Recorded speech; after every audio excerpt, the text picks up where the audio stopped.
Hello and welcome to the Lowveld of South Africa for this week's edition of Animal World Live with me, Brent Leo Smith.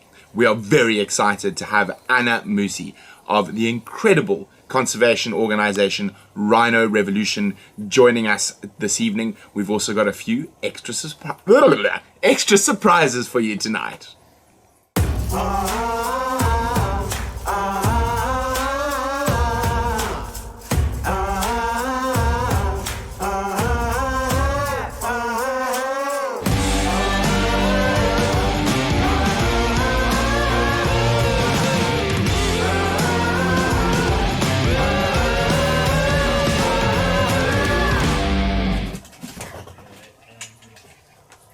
Hello and welcome. As you can see, the sun has set here in South Africa, and as I said, we've got a few interesting things happening that we haven't done before, so we're very excited to test them out with you.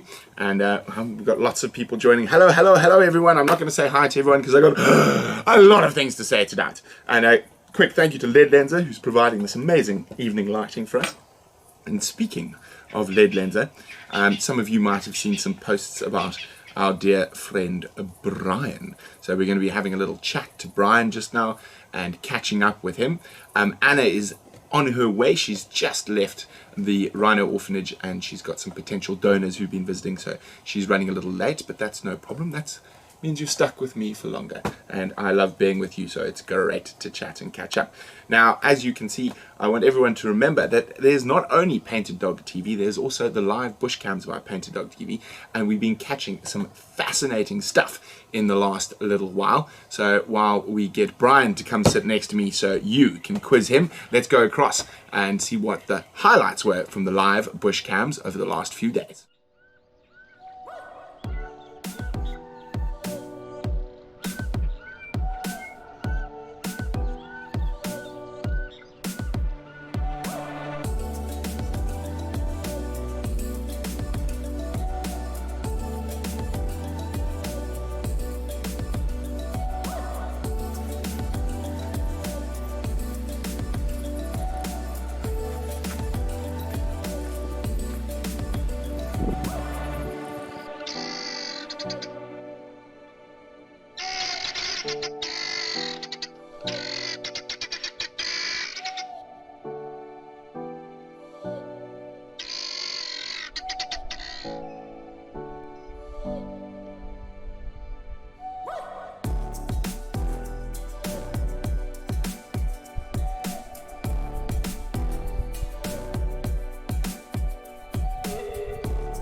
Isn't that wonderful? Just catching up with all the animals. Guys, please keep your rhino questions for when Anna gets here.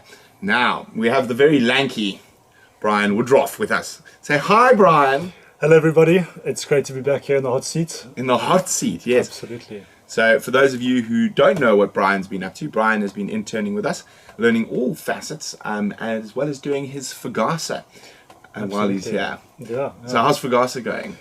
So I've never done anything like this before, and you know, my passion for wildlife comes from a very special place. So I came in here eager to learn and eager to tackle this challenge, and so far it's been going very well. I've been learning an exponential amount of information about what the wild and about animals, and I think Brent is the best mentor you can ask for. Well, thank you, Brian. So yeah, overall it's been going very, very well so far. Yeah. Noel Fugasa is the Field Guides Association of South Africa. It is sort of the testing thing that you need to qualify to become a field guide. Taylor was writing her level 3 recently. Those of you who follow Taylor on social media would have seen she was in town getting ready to write her level 3.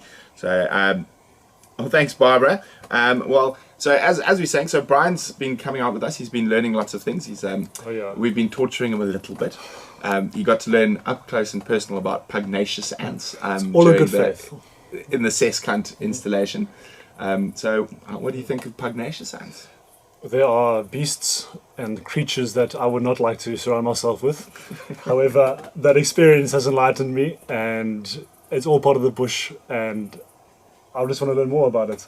Very scary, by the way. As I said before, I don't want to interact with them any The more ants, than I should. well, hopefully we'll be interacting with them a bit more. And of course, keep your pangolin questions in your quiver for Anna. And for those of you who've listened to me natter on over the years, will remember that 98% of a pangolin's diet is pugnacious ants. So they're actually a very important species when it comes to the endangered animal, the pangolin. But remember, Anna's going to be talking about rhinos and pangolins a little bit later. So please don't send me through those questions just now.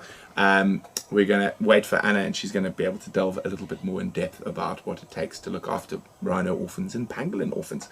So, Brian, so far, Yes. what has been your best experience? My best was probably on the third night I was here. We went out for a drive. We went out at sunset, and we're tracking those 3 male lions.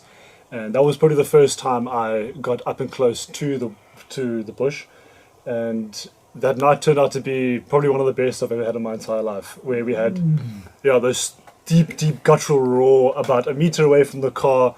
The sun was setting, the light was low. I mean, you couldn't ask for a better experience, especially as a newbie coming in from the city.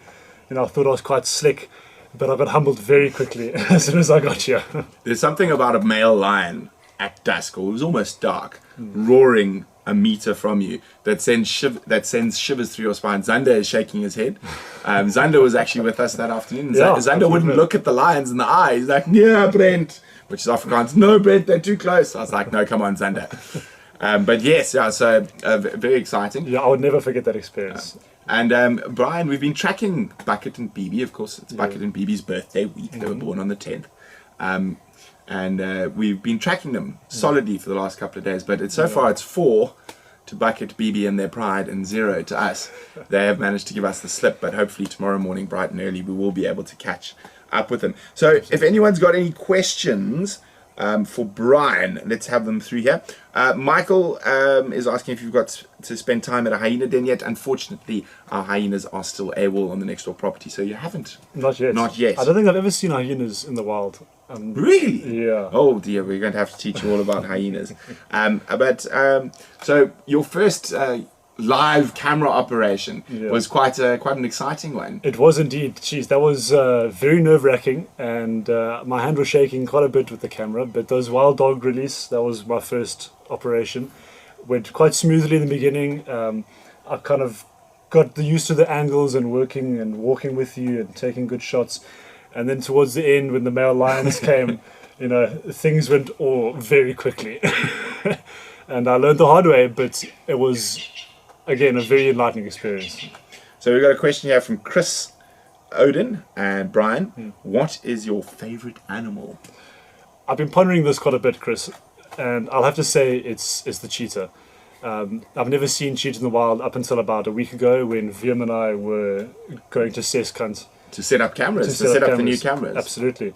And just on the whim, on the off chance, we were driving down one of these dirt roads, and on the corner there was the female with the two cubs. Now, in those live cam highlights we've just shown you, if you go back and look carefully, and those highlights will be available after the show, that there's the guinea fowls in the tree at the Boskamp camera, and if you look carefully behind, the reason they're so upset is the 2 cheetah cubs were actually darting about and playing just in front of the camera there. There we go, Marisa, you are spot on.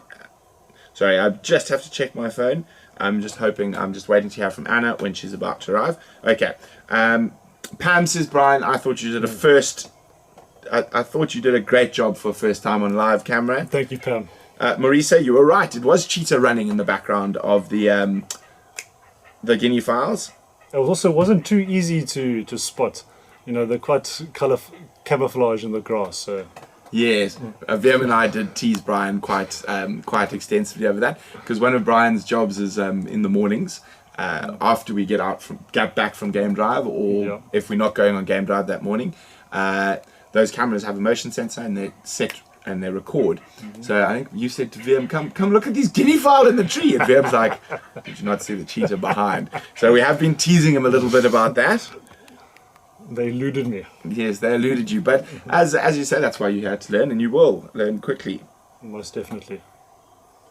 Lindsay, I'm going to have to speak to Wium and just keep an eye out, and we'll see if that is possible. Chris, yes. The bush babies actually might even make an appearance in the tree behind us.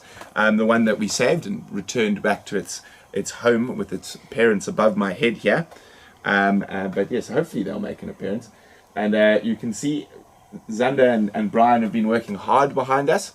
And you can see all the skulls they've put up. And you can see there's the male lion, there's a couple of wildebeest, there's a leopard, a hyena, a warthog, and a nyala.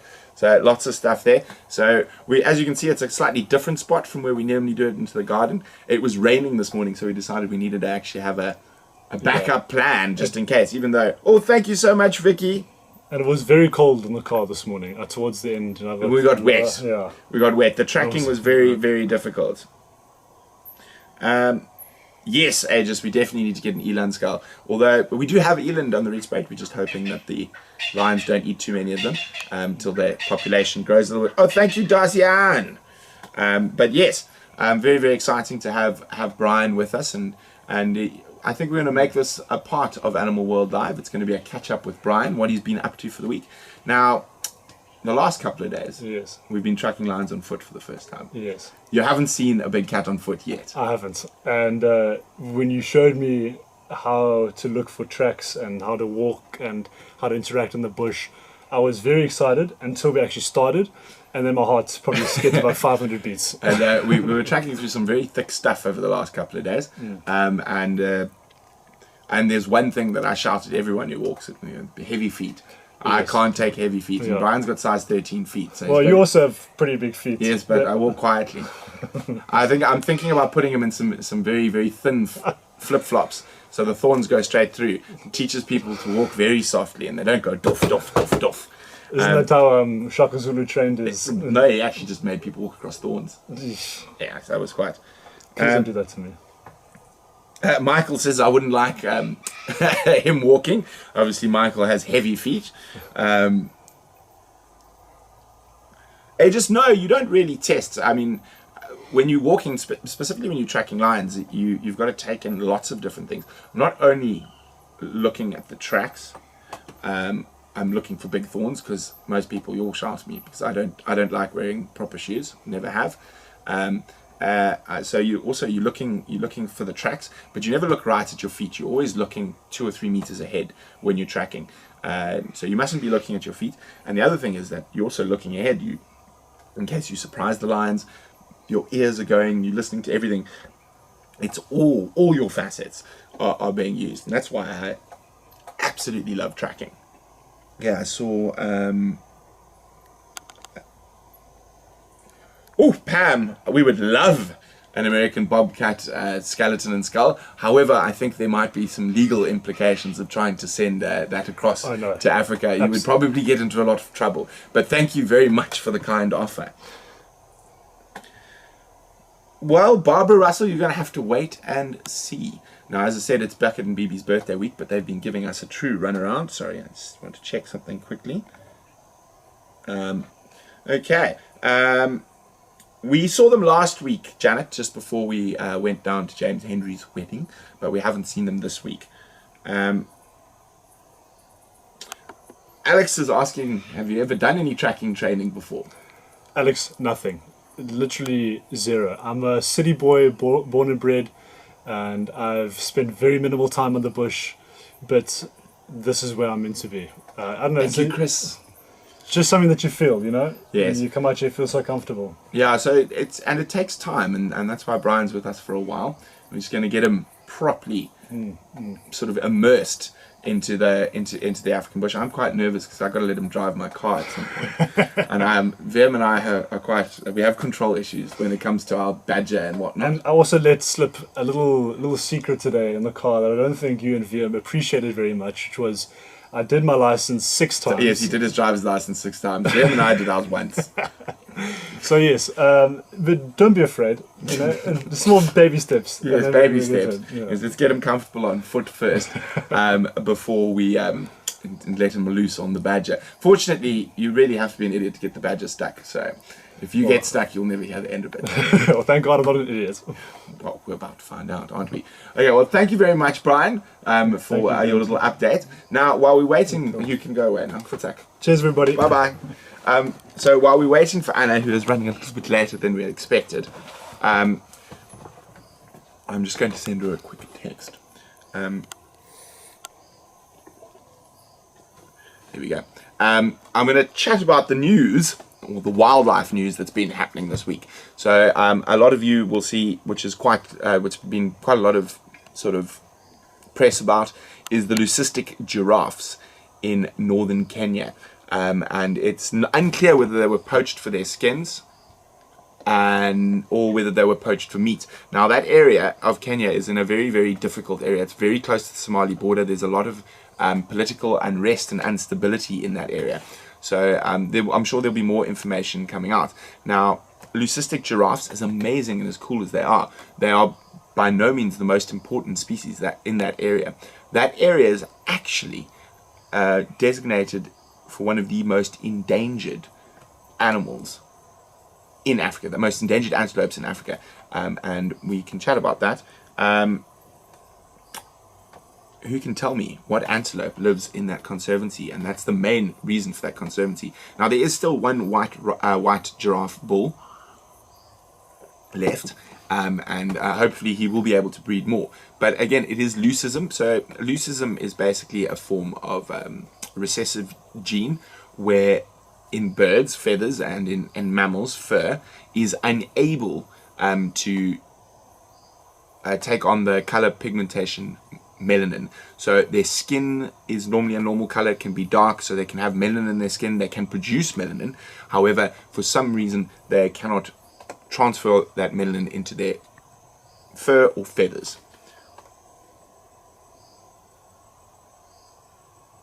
It is not sable, guys. Who's that? Pam, Kurt, sable? No. It's not a Geranic. There we go. Lindsay and Darcy on it. A Hirola or a hunter's hartebeest. Now, they are a really cool looking animal, and they are probably one of the most endangered antelope in the world. Possibly only some of the desert gazelles and addax would probably be more endangered than them. So it is a very important conservation area, and any poaching in that area is obviously a problem. So hopefully the Conservancy, along with KWS, King and Wildlife, can sort that area out. It is very difficult because you are in an area that is almost on the edge of a war zone. You have people that are in great strife and starving and being persecuted. So in a lot of those situations, the wildlife does suffer. But we must also remember that there is a human element to these things, and the people there are under great pressure as well. Okay. Vicky, it is not an albino. So an albino is a complete lack of the hormone melanin, which produces dark colors or dark skin tones. It is only a fact that the lack of melanin in the fur or in the feathers. So albinism, the animals would be pink around the eyes, pink on the skin underneath, and would actually be affected by the sun very heavily, whereas with leucism they still have melanin in their skin and their eyes are normal colors, and they are able to deal with sun a lot better. So it is not albinism. Okay, let's see.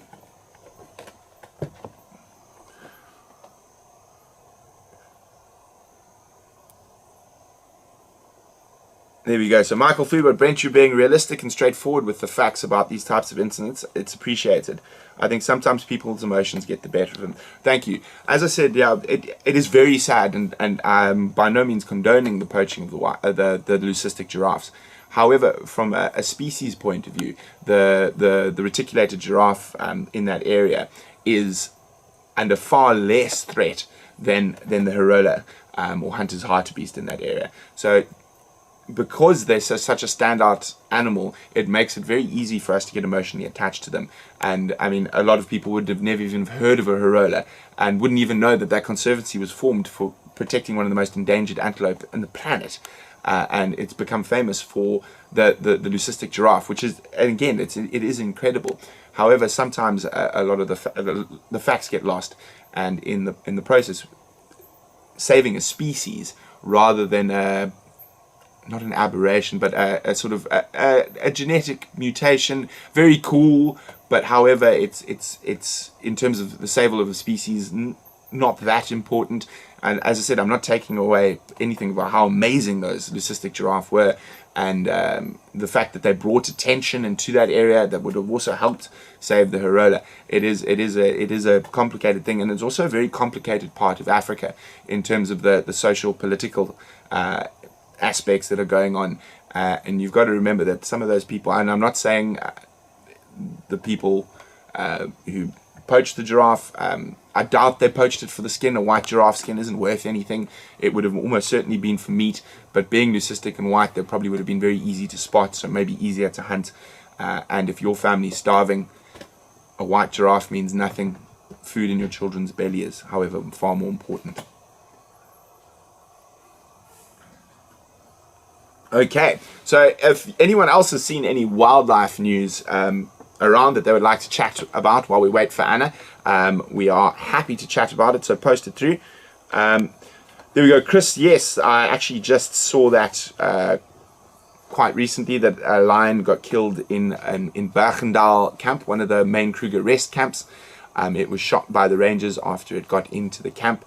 There seems to be a bit of a public outcry about it. I don't have that much information. There's very, very little information apart from the SANParks press statement. If they chose to shot it, it was probably in very bad condition, and that's the reason it was coming into the camp, from the little bits of news I've seen, and it was posing a danger to human beings. And with animals like that, often even if you dart them, if they're in bad condition, they're going to die anyway. So a lot of people are saying, why didn't it dart, and why wasn't it darted and removed, why was it shot? You'll probably find there is a very good explanation for that. Kruger Park is, in my opinion, possibly one of the best run wildlife reserves in the world.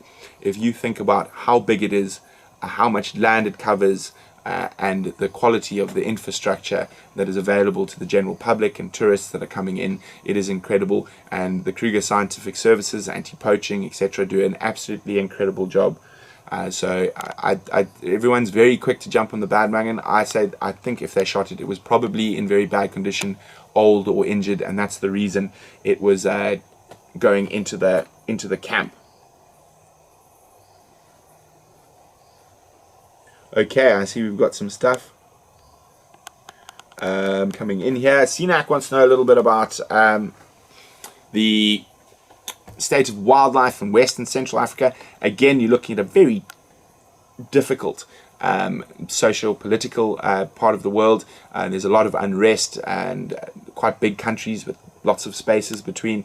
However, there's good news from Gabon and from the ROC, the Republic of Congo. African Parks and the Republic of Congo is doing a magnificent job at Adzala and getting that going, and Garamba in the DRC, and they have to face some incredible challenges, and it's DRC is probably one of the only places where anti-poaching patrols have to basically be armed as well as a military unit with heavy machine guns and possibly even RPGs, because the rebels, quite often the rebels or Kony, the Lord's Liberation Army that they're fighting, is a full military operation that comes and takes over those parks. So it is quite a difficult one. So as I said, there hasn't been too much news about that at the moment. So in a lot of cases, that's good news. No news is good news. There's been no major wildlife news in that area. As I said, African Parks is doing quite a splendid job out there. Okay, let's see. I don't want to touch an RPG. Thank you, Aegis. I have no interest. I see there's some questions about the Darcy. That's an excellent question. Do you think more people would actually understand some reasonings behind some of the poaching if they were to live in some of the African villages? I think they would. I mean, it is a massive thing, and since we are going to be talking rhinos with Anna hopefully shortly, oh dear, she's sending me voice notes, which obviously I can't listen to right now. Okay, she's in the estate, she's on the way, so I mean she's going to be here in 2 seconds. That's great. Although I could keep talking to you guys forever, so don't worry. So while we're going to be focusing on rhino shortly, and that excellent question there is, if you take a look at some of the communities that the more serious or professional rhino poachers are coming from now in northern Mozambique, now a lot of those people are earning less than $1,000 a year. And there's no state-funded medical. There is no, and a lot of them are subsistence farmers. And of course, if they're then offered the opportunity to earn up to $30,000 for a single or couple of days' work, that is an exorbitant amount of money that they can't really comprehend, and can change their lives and the lives of their families. And as I said, I'm not condoning it, but you've got to realize that there's a lots of different sides to a story, and a lot of people jump up and down saying, shoot the poacher, shoot the poacher. However, I believe if we are shooting people, we have lost the battle. And it is at the end of the day an economic problem. We need to sort out the economic injustices, not only in Africa but in the rest of the world, where there's wildlife and human trafficking, all that type of stuff. A lot of those things are run by the same criminal organizations, and if we can sort out the social injustice that is rampant through the world, then things like the use of animals and poaching and stuff like that on this side will definitely come down. Because no one wants to take risks sneaking around in the night and at night, being at the risk of being shot by anti-poaching patrols, if they can earn a decent living and provide for their families.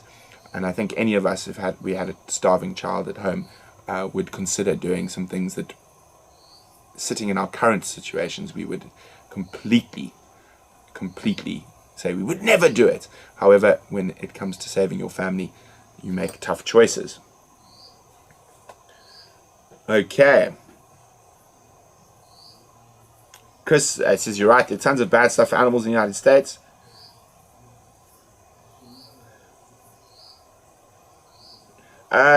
Maurice wants to know, there are more organizations similar to Thorny Bush Collection that is helping the surrounding communities. There are a lot of different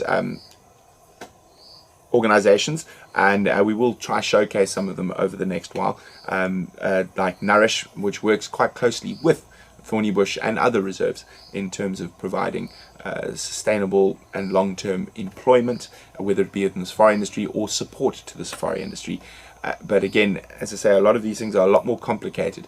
It's very easy to say you're doing something, but it's much harder to do it, and much harder to do it properly. A lot of projects are started and go quite quickly and die quite quickly. And there's that old saying, the road to hell is paved with good intention. And Xander's watch is beeping. It's 7 o'clock. It's 7 o'clock. But I hear the cowbell ringing, which is on my gate, which means our guest of honor is about to arrive, I'm hoping.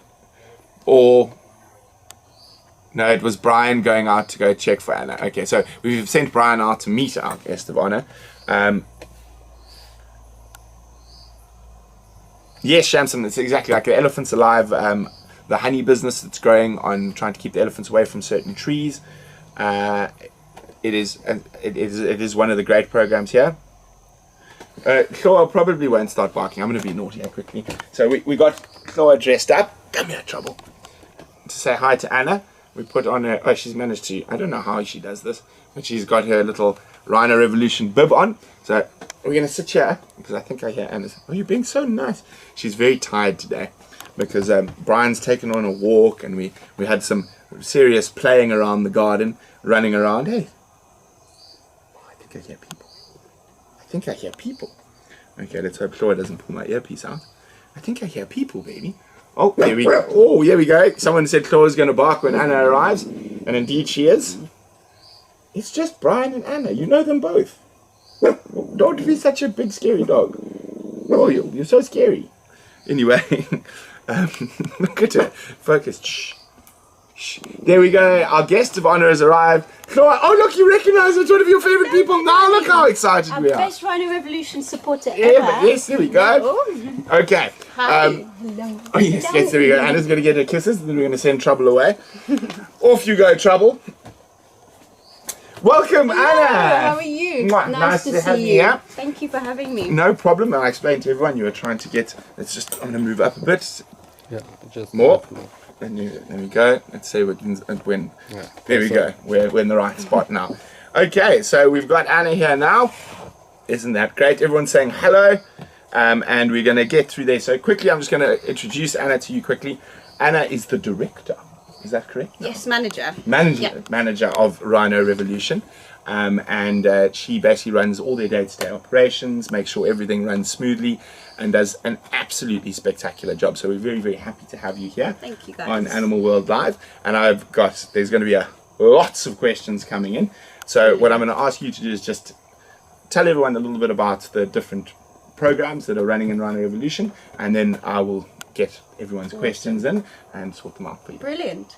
Okay, guys, so for those of you that don't know, Rhino Revolution is a non-profit organisation that was set up in 2012 here in Hoedspruit. So that's where these guys are. And it was an organisation targeted to combat rhino poaching at a time where poaching levels had just escalated. And the organisation split up into 3 main focuses. We have an orphanage where we rescue, rehabilitate and release all manner of endangered species, with the main focus being rhino and pangolin. We also have a community education and engagement project, and we work alongside the environmental monitors and Nourish with a Green Kids project to try and tackle poaching through education from a conservational side. And we also sponsor trips and tours and classes and skills sessions for all of those local communities that are bordering the APNR and the Greater Kruger Park. And then as a side on, we also have anti-poaching. So we've got a canine and a mounted anti-poaching unit, and then we also sponsor dehornings or flight time for dehornings in local reserves or in the APNR. Okay, we got some great questions coming in. We were chatting before we arrived a little bit about pugnacious ants that Brian got to meet while we were doing a live camera setup, and obviously the pangolin's favourite food. And we'll get onto the rhinos as we go in a bit further. But now a lot of people don't understand how actually complicated and difficult it is to actually try get a pangolin back to a healthy state to release into the wild. Definitely. So what we see is, because there's so little known about pangolin, is they come to us in such a compromised state. So they've been stored in a whole manner of ways. They've been stored in water because they've thought it was a type of fish. They've been kept in crates for days upon end, so they're dehydrated, they're incredibly compromised. And so to get them from that up until a position where they can be released is incredibly hard. They have to be tube fed if they're not feeding by themselves, and they need to be foraging. They need to be physically looking for the ants and searching for the ants when they're foraging for themselves in order to eat. And they're very, very specific as well about the type of diet that they like, and also the climate and the conditions in which they will eat. So it's very, very hard. It is indeed. And we've got a little, or sort of slightly off-topic question from Shamsan, and she would like to know, is it possible to volunteer at Rhino Revolution? So we are a closed facility, so we don't have regular day visitors, tours or trips, because we try and keep the rhino and the pangolin, we try and keep these animals as little habituated to people as possible. However, we do have opportunities to volunteer. They're on a solo basis, and you will have to check in with us based on sort of how compromised the animals are and what we have in the facility at the time. But you can just email info@rhinorevolution.org, and whoever speaks to you will be able to let you know details. Now, I saw someone asked quite a lot earlier before Anna arrived, is they wanted to know, where is the facility? The facility is at an unknown location, is what we can say about it. It's at a secret location. Of course, so we don't discuss that particularly because it is a soft zone, because the rhinos are in a very small area. Yeah, definitely. The rhino that we've previously rehabilitated and released are in a conservancy close to the orphanage.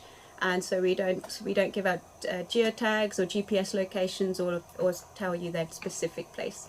Well, fortunately, our viewers have managed to see the Lucky Five on some of our shows before. Yeah, so the Lucky Five were the first 5 orphans that came through Rhino Revolution that have been successfully released into the wild.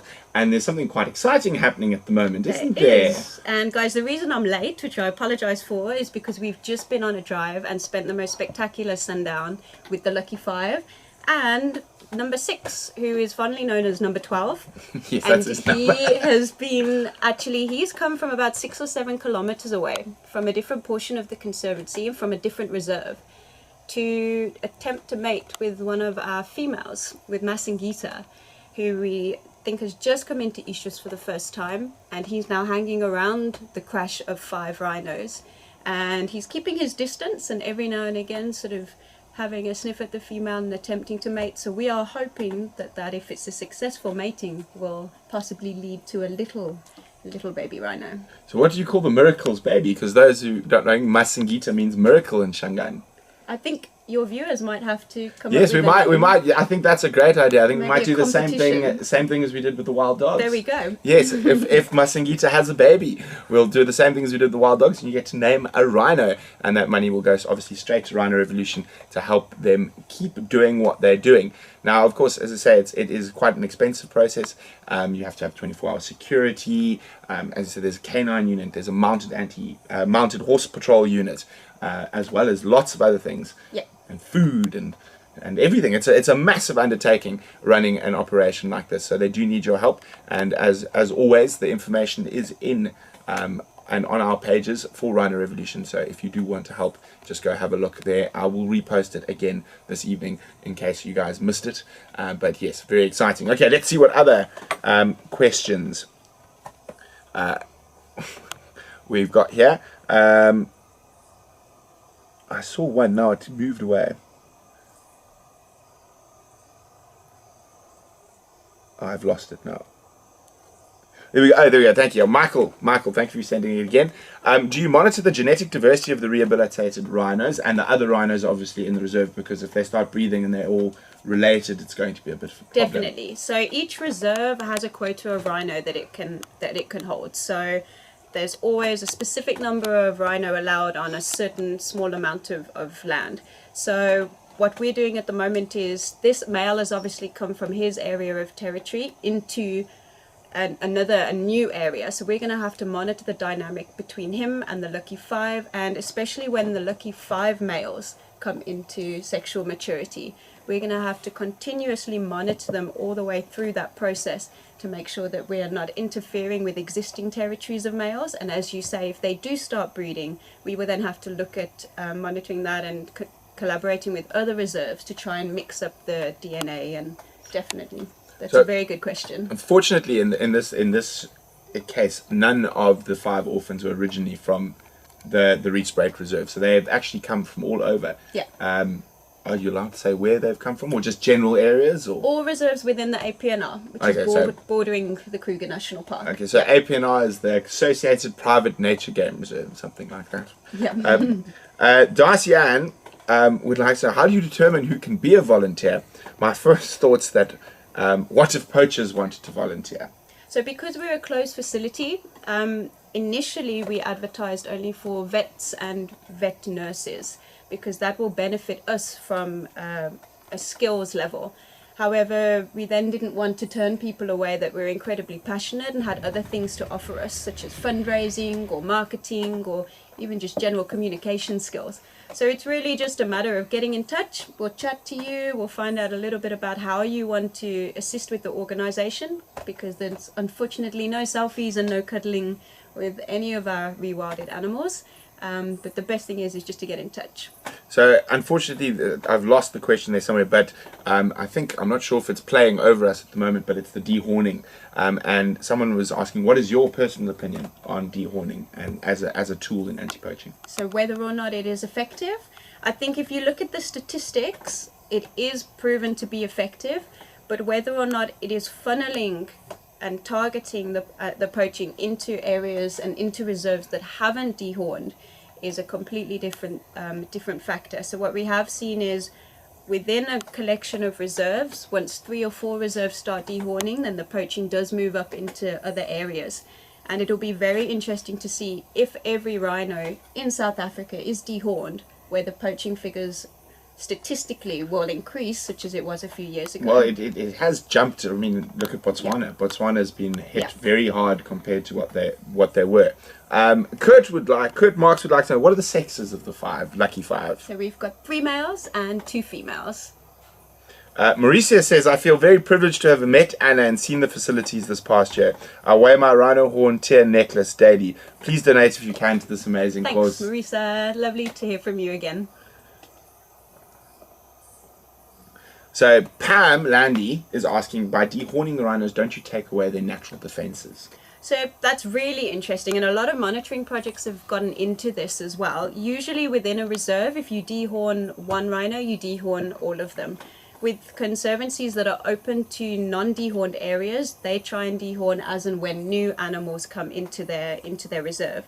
What's very interesting is we've had stories from both sides. So we've seen a dominant male that is dehorned push away a dominant male that still has his horn, and we've seen vice versa.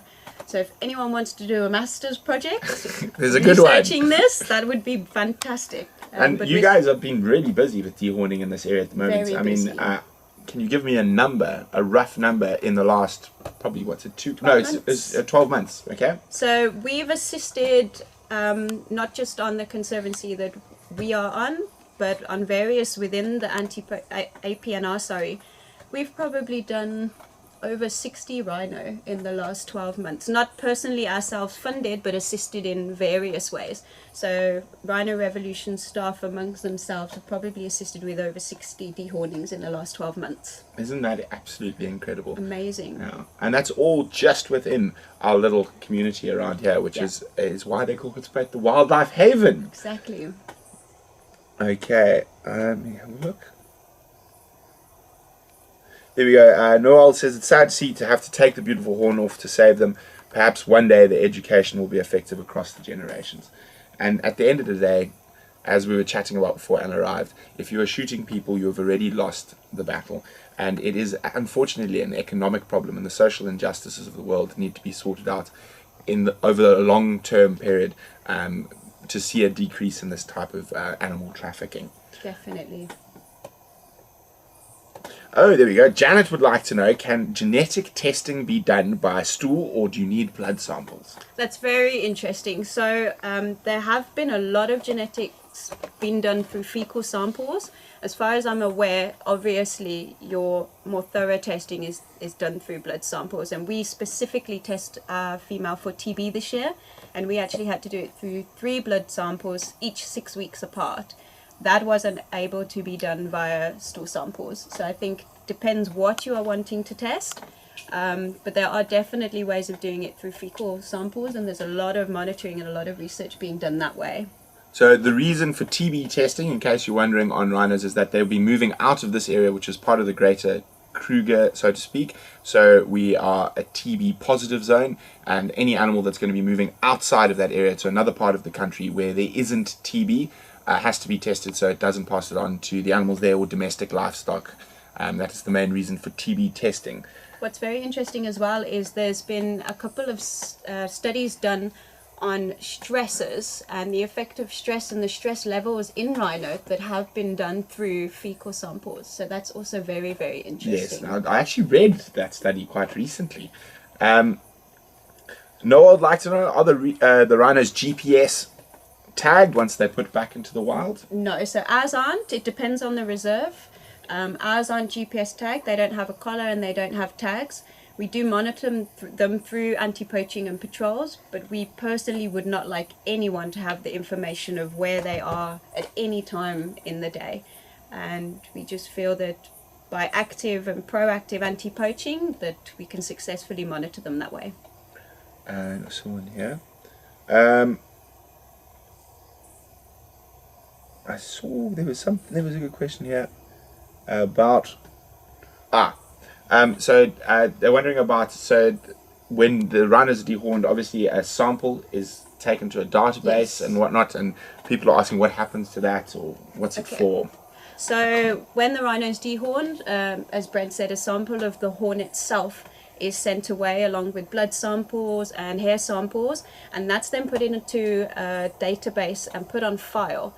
So if that animal is killed for its horn in the future and the horn is removed and that horn is then confiscated, it can then be tracked back and traced back to the reserve where the animal was initially killed.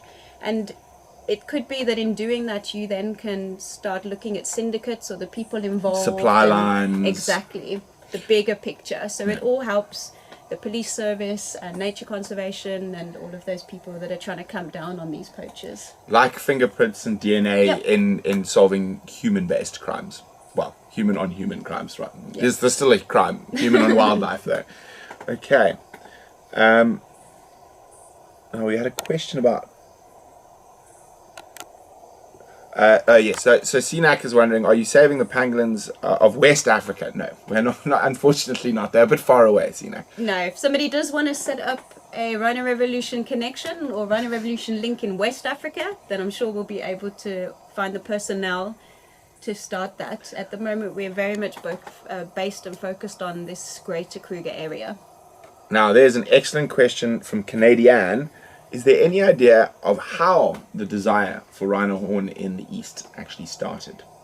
It's so just from what we're looking at now and the way that it's still, the demand is still continuing, it is through traditional medicine, and it could have been one I think it's up to about 8,000 years ago is the earliest recorded use of rhino horn medicine. in traditional medicine. And it could have literally, the rhino could have been so abundant that it was being provided freely. We don't actually know, we don't have the records to show, but it could have been just one story of somebody cured by cancer, or Yeah, he got well. he got His very hangover well. went away, and he said it was the And rhino he said horn. it was the funny thing that Omar gave him the other day.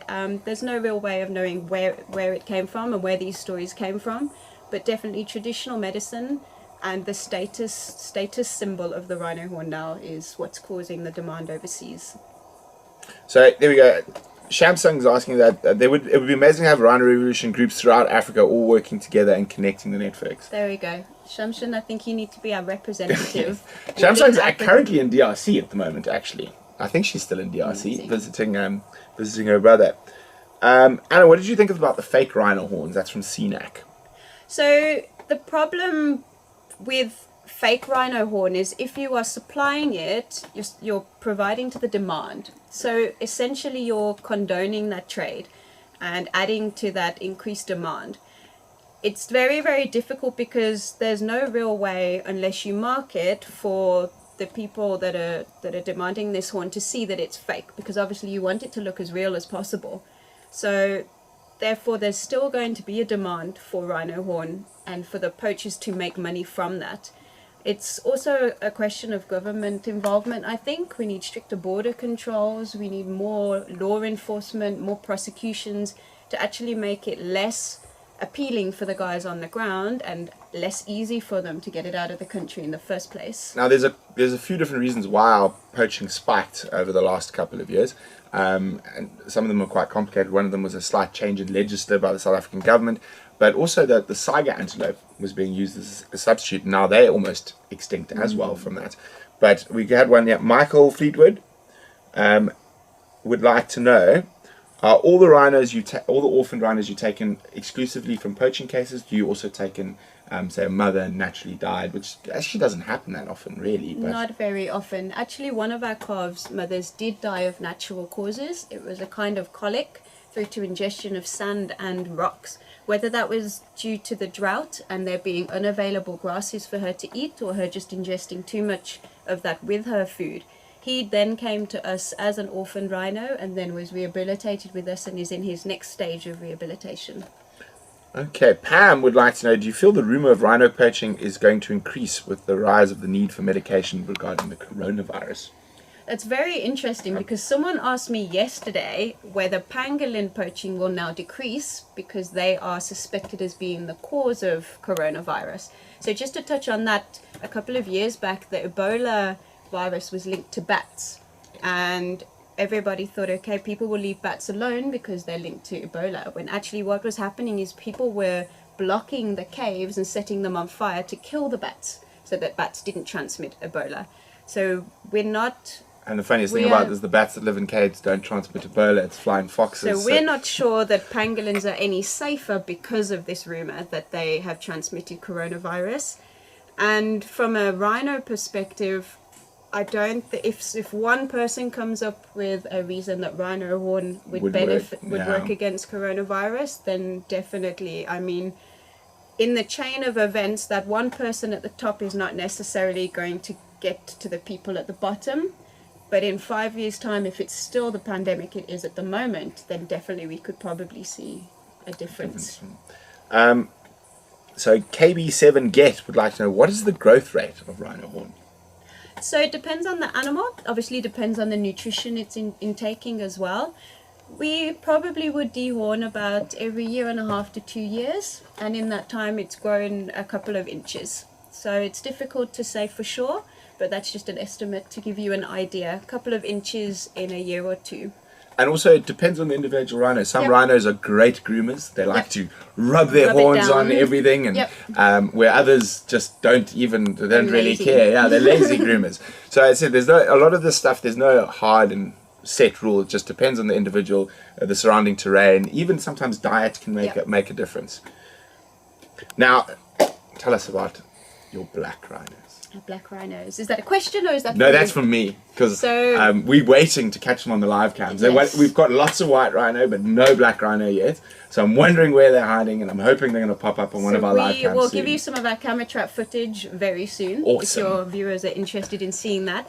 We have a black rhino breeding project on the Conservancy. So we introduced a male and a female to the Conservancy in the hope that they would breed, in order to help repopulate some of the areas where the numbers are significantly low. And what was incredible is the female was actually considered to be barren from where she came from.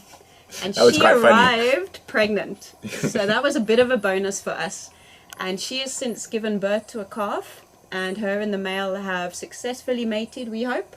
And we are hopefully expecting a calf this year. Yeah, when we did the dehorning, did the blood test. The blood test came positive. There is always the chance of a false result, but everything through those tests. And we've been all trying to see her to just We try haven't seen her gauge. live. We Yeah. are waiting for a visual sighting or for live footage, because at the moment we've only caught her on our camera traps. Yeah, it's going to So be maybe very, Brent very can help us. exciting. Yeah. That's why I said we're Fingers very crossed. excited to see her on one of our live cameras. So guys, Anna is very busy, so we're going to take 3 more questions before we're going to wrap up. So get them in quickly. And obviously we're very lucky. We get to see quite a lot of Anna and the team from Rhino Revolution, who do an amazing job, because we're sort of around and we work on film on the same conservancy. So we're very lucky to have them where we are. And we're lucky to have you. Yeah, and we love working with them. Noah would like to know, what is the white powder that you feed the rhinos? Okay, so in the video that you were just looking at, it is actually a skim milk powder. So we Very order healthy it- rhinos. Very, very. Skim milk powder, but we also mix glucose, which is electrolytes, and Protexin, which is a probiotic just for the gut, because it obviously isn't their natural milk, but it's as close as we can get to it. Okay, so we've got another one here from Shamsung. How soon can a rhino fall pregnant after she's weaned her first calf, or next or last calf? So the calves will suckle actually up until 16 months of age, but you'll usually see if a rhino has a calf at foot that she will most likely already be pregnant. They can fall pregnant very, very quickly if their dominant male is around to mate with her. And what's very, very sad about that is if you do come across a poached female rhino, if she doesn't have a calf at foot, she will most likely have an unborn calf inside of yeah, her. which is So very, very sad. I saw, where did that question go? Oh, I've lost it now. Janet would like to know, how many rhino have been saved and released from the orphanage so far? So Rhino Revolution has had 5 successful rescue, rehabilitations and releases of orphaned white rhino. They are now living out on the Conservancy, and as we mentioned earlier, we are hoping for a successful mating and breeding of one of the males and females. We currently have 2 orphans in our care that are soon going to be released into their next phase of their rehabilitation, out on a different reserve with a lot more space. Thank you, Miss Joe. And we will keep you guys updated, and Brent will, I'm sure, of their next stage. Yes, we will. We'll be there with cameras. What do you do with? What age do you first dehorn a rhino? So that obviously depends as well on security, on horn length. We don't want to stress that animal out or put it under tranquilization, as we don't want to do it as little as possible. So we would base it on, if it's with us at the orphanage, we would have to consider security, safety, as well as staff safety and the rhino's safety. We would probably, as it reaches a couple of inches tall, start looking at when we can dehorn. But obviously you can't take the whole thing off because of all the blood vessels. So it has to benefit the rhino as well. Chris was asking, okay, I know it's more than 3, but Chris was asking, does it hurt the rhinos?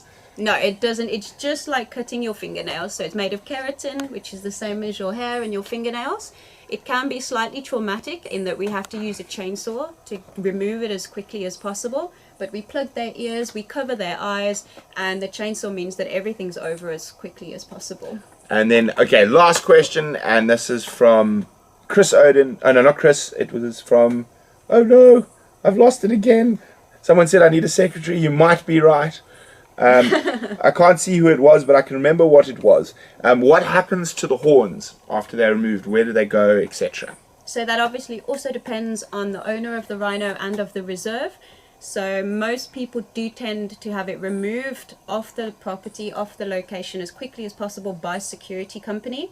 It is microchipped and DNA tested and then sent away to a safe facility. Secure location. Secure location and a safeguarded facility. But it has been absolutely great. Thank you, everyone, for all your questions. And thank you so much to Anna. It is a big pleasure. For being here. But, as I said, tonight we've got some special surprises. So don't go anywhere. We've got a birthday surprise for Bucket and BB coming up. So, while we were away, the male lions found the female's den. And now it looks like one of these little cubs has got a bit confused and he followed the males. I spoke to management and they decided we should move the cub. So we're going to hopefully have a very happy ending. Two of the males are coming, but not the one with the cub. So we have all the 3 males now. Okay, I'm sure it'll follow.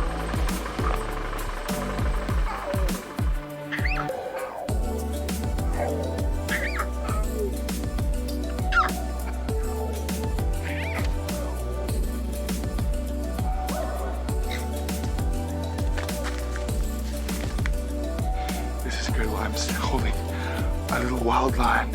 He's very angry. So we're just gonna close it up with a blanket now.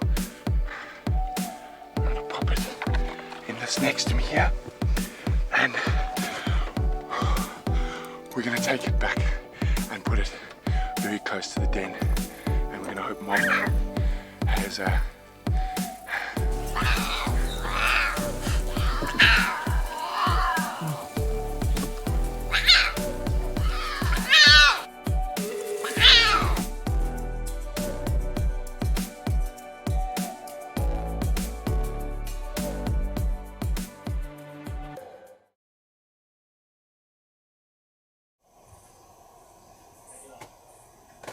Well, wasn't that exciting? And it's been the most challenging week when it comes to Bucket and BB. We've been out every day and they've managed to give us the slip. Hopefully tomorrow morning will be the day we can find them in their birthday week. My dad, as I say, found them now, of course, while we're doing Animal World Live, but it was great. It's great to know that they're all doing well, and hopefully we can catch up with them tomorrow morning. They moved an incredible distance. But yes, we just thought we'd give you a nice little Bucket and BB story to wrap up here. And I'm going to say good night now. And I've got lots of things to say. Thank you so much for all your support, for the super chats, to our Patreons. We'll be scheduling a Patreon live chat shortly for this weekend, probably on Sunday evening after Safari Live.